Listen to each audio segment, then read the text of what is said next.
Good afternoon, my name is Sheri Burke. I'm with International Patient Facilitators and I'm sitting here with Dr. Jose Gaytan at the Cancun Fertility Center. Dr. Gaytan, hi, how are you? Thanks a lot for doing the interview. It's a pleasure. Dr. Gaytan, let's start about your education and why is it that you decided to go into the field of reproductive endocrinology and why you chose this particular field with IVF? Okay, well, basically, answering your first question, I did my my college in Mexico City, in Universidad de Anáhuac, you probably know that, and then after that I did my gynecology and obstetrics with Dr. Fernando Rio de la Loza, which is a very renowned Mexican gynecologist.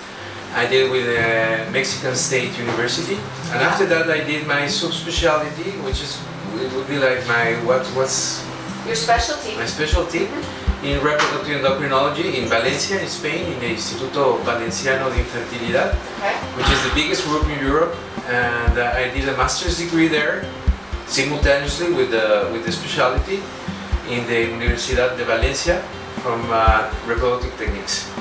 The reason it was I really liked it before everything else. When I started doing gynecobstetrics, I decided I would like to go into infertility, but life brought me here because I myself suffer from infertility with my so you have personal experience in infertility. That's right. I was a patient before I was a physician.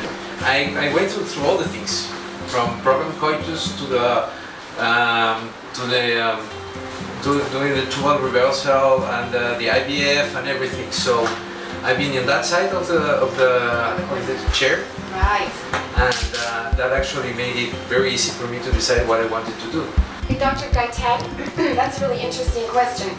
What's the difference between the IVF that you went through so many years ago and IVF today? How has it changed over all those years? Well, basically, overall it's almost the same, but very different details in the lab, and then the things that you know in the clean room and the things that you need to pay very good attention, for example, in the lab and all the equipment and the studies of the people doing it, right?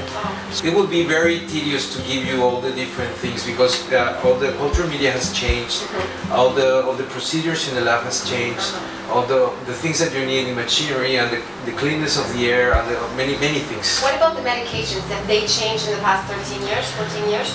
Well, not really. We used to have more like urinary medications derived from that. But the problem with that is that it's not very stable. You know, sometimes you get very good activity from those medications, and sometimes you don't. So we're transitioning for a very quality medications.